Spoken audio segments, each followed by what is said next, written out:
सोलापूर मध्य विधानसभा मतदारसंघातील महायुतीचे अधिकृत उमेदवार देवेंद्र कोठे यांच्या प्रचारार्थ शनिवारी केंद्रीय सहकार आणि नागरी विमान वाहतूक राज्यमंत्री मुरलीधर मोहोळ हे सोलापुरात आले होते. मुरलीधर मोहोळ यांच्या प्रमुख उपस्थितीमध्ये सोलापुरातील प्रभाग क्रमांक 22 येथील विविध नागरी वसाहतींमध्ये भव्य पदयात्रा आणि रॅलीचं आयोजन करण्यात आलं होतं. याप्रसंगी मुरलीधर मोहोळ यांच्यासह महायुतीचे अधिकृत उमेदवार देवेंद्र कोठे, संतोष पवार, शहाजी पवार, राष्ट्रवादीचे प्रदेश उपाध्यक्ष किसन जाधव, माजी नगरसेवक नागेश गायकवाड, इच्छा भगवंताची परिवाराचे सर्वेसर्वा लक्ष्मण जाधव, मोनिका कोठे तसंच महायुतीच्या घटक पक्षाचे विविध पदाधिकारी आणि कार्यकर्ते आणि शेकडो नागरिक या पदयात्रेत सहभागी झाले होते.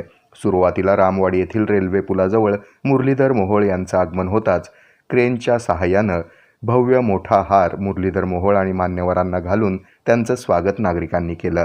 तसंच अनेक माता भगिनींनी औक्षण करून मुरलीधर मोहोळ यांचं सोलापुरात स्वागत केलं.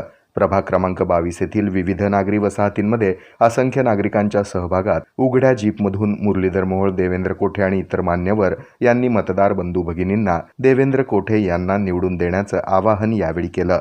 संपूर्ण प्रभागात महायुतीच्या सर्वच पदाधिकाऱ्यांनी आपली ताकद पणाला लावली असून जनता यंदा देवेंद्र कोठे यांनाच कौल देणार असा विश्वास यावेळी किसन जाधव तसंच संतोष पवार यांनी व्यक्त केला.